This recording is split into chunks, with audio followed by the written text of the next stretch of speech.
Last ফ্রাইডেতে কোনো রকম plan ছাড়াই হঠাৎ করে আমরা চলে গিয়েছিলাম বারকোডে, কারণ বারকোডে সবসময় ফুচকা খাওয়া হয়। তো এদের একটা ধোসা আছে যেটা হচ্ছে চিকেন ধোসা। এটা আসলে আমি কখনো খাইনি, ফেসবুকে অনেক রিভিউ দেখেছি। তো এটা আমার অনেক দিন ধরে খাওয়ার ইচ্ছা ছিল।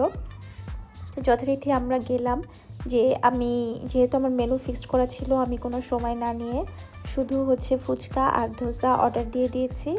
এরপরে বসে বসে অপেক্ষা করছিলাম, কিছু কিছু ছোট ভিডিও নিচ্ছিলাম, ছবি তুলছিলাম।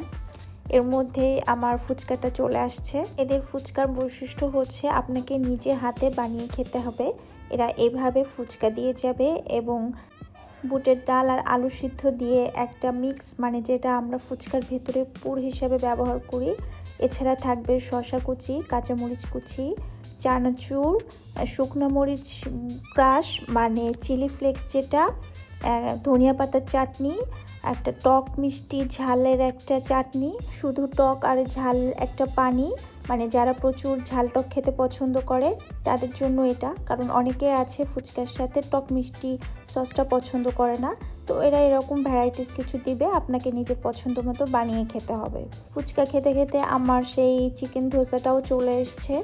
ধোসাটা আসার পরে আমি আমার ফুচকাগুলা আগে সাইড করে ধোসাটা খাওয়া শুরু করলাম, কারণ এতগুলো ফুচকা খাওয়ার পরে ধোসা খাওয়ার মতো আর কন্ডিশন আমার থাকবে কিনা আমি জানি না।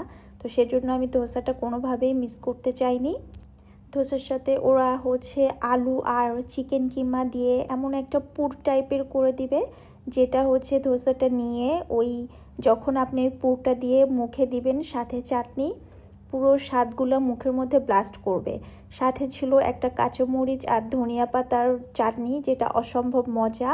এবং সাথে আর একটা ছিল নারকেল কুচি, আর ওটার সাথে নারকেলের দুধ নাকি টক দই, আমি আসলে বুঝতে পারিনি, কারণ আমি ধোসা পুরাটাই খেয়েছি ধনিয়া পাতার চাটনিটা দিয়ে, কারণ ওটাই আমার কাছে খুব বেশি ভালো লেগেছিল।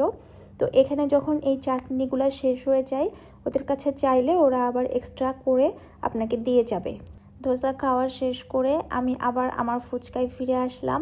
একটার পর একটা ফুচকা বানাচ্ছি আর টপাটপ মুখের মধ্যে দিচ্ছি। পর এক পর্যায়ে আর সম্ভব হলো না ফুচকাগুলো শেষ করার, ওগুলো সাইডে রেখে একটা মালাই চা অর্ডার দিলাম। ওদের মালাই চাটা খুবই মজা, এটা আমি এর আগেও খেয়েছি।